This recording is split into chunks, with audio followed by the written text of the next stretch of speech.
पुराने वक्तों के हकीम बीमारी का पता मरीज की नब्ज़ पकड़ कर लगाते थे।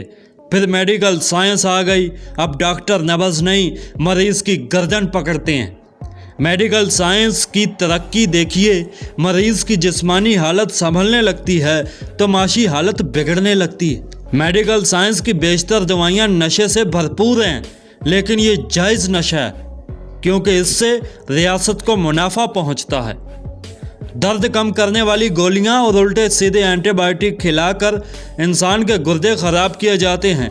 फिर मेडिकल साइंस मरीज पर एहसान करती है और उसे किडनी स्पेशलिस्ट के पास भेज देती है। डॉक्टर मरीज को सिर्फ उसकी बीमारी बताने की फ़ीस वसूल करते हैं और फिर फ़ीस वसूल करने के बाद मरीज से पूछते हैं कि बताओ तुम्हें क्या मसला है या क्या बीमारी है। मेडिकल साइंस पहले बीमारी पैदा करती है, फिर इसका महंगा इलाज बताती है।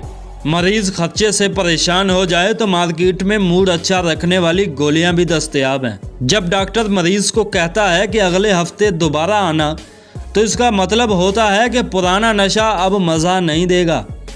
जब एक पिज़्ज़ा शॉप बनती है ना दोस्तों, इसका 30% मुनाफा डॉक्टरों के बटुओं में जाता है। मेडिकल साइंस एक दिन अकीदे की जगह ले लेगी। मरीज का डॉक्टर से सवाल करना, उसने फलां फार्मूला क्यों लिखा है, डॉक्टर की तौहीन में शुमार होगा। दुनिया में इस वक्त मेडिकल साइंस की हुक्मरानी है। उसने कहा कोरोना आ चुका है, लिहाजा इसके हुक्म पर दुनिया बंद कर दी गई। डॉक्टर रिश्वत खाते हैं, फार्मास्यूटिकल कंपनियां इनको रिश्वत देती हैं। फार्मा कंपनियों के मुलाजमीन डॉक्टरों को याद दिलाने के लिए होते हैं कि आप हमारी कंपनी को सही से मुनाफा नहीं दे रहे। मेडिकल साइंस मरीज को फितरी ग़िज़ाओं की अफादियत नहीं बताती।